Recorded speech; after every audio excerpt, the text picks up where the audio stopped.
our mortuary had the contract for all military services out at the Roswell Army Airfield. And this gentleman called and said he was a mortuary officer at the base.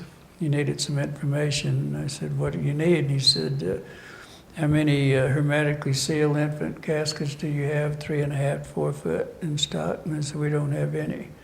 How long would it take you to get them? And I said, well, I can call Amarillo by 3:30 this afternoon and have them in here in the morning. I said, what's going on? He said, that's not important. I said, well, it is important also, but anyway. Then I hung up. And then he called back later and he said, I need more information. And you want to know what embalming chemicals that would alter the tissue, the stomach contents, and what is our preparation for taking care of bodies that are laying out in the elements for several days. And I said, you're the mortuary officer and you're asking me because I do it your way, you know. I was trying to find out who I was talking to.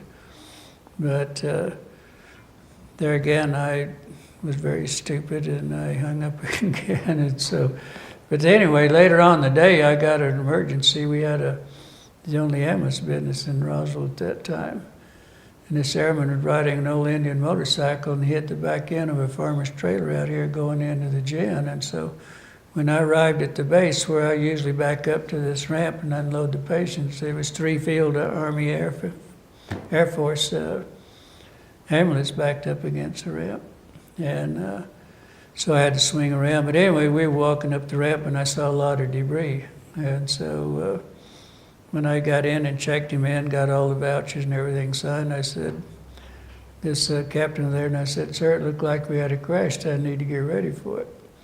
And who in the hell are you and what are you doing here? And I said, well, I had an emergency and we have the contract for all military services. It looks like you had a crash. He just said, stay right here, don't move. And so I stayed there, and pretty soon he came back with 2 military police and said, get this guy off of the base, he's not supposed to be here. Whenever this happened, whatever had happened, all the doctors and nurses that were stationed here in that area and everything that were stationed here permanently were given orders not to report.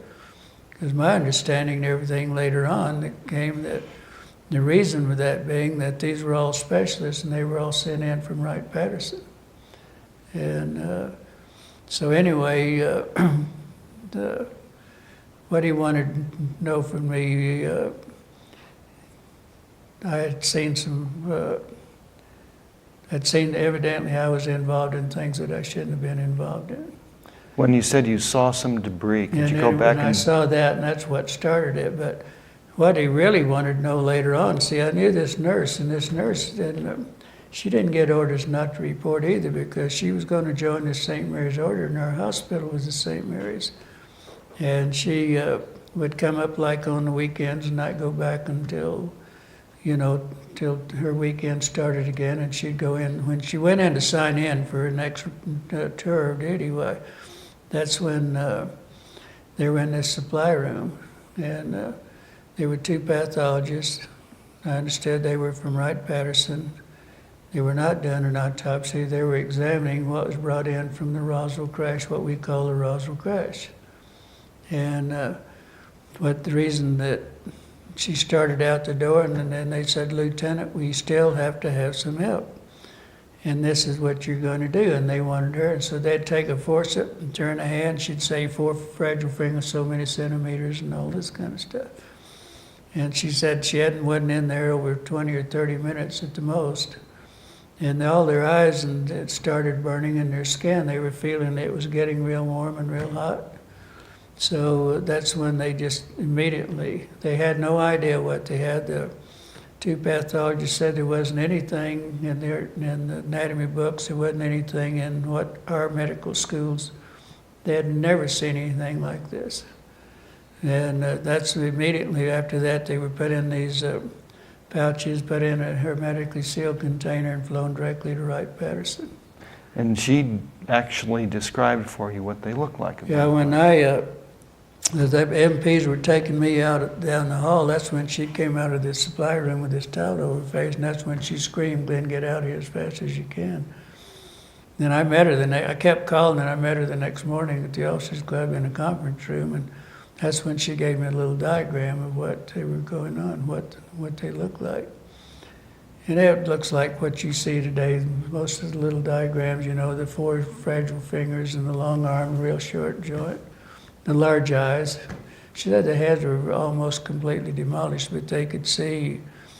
They only had 2 orifices. They didn't have earlobes. They had 2 ear canals. The mouth was only about 1 inch. And that's the way she described it to me. And I was with her till about 11:30 that day, and then at 3:30 that afternoon, her supervisor called and said, "Your friend just been transferred out." And I had her serial number and everything else, but I never have found her to this day. I've never made contact with her. So I'm sure, I think the best thing they did, she was going to join a convent, and I'd imagine they discharged her and let her go. It's a good place to keep somebody quiet.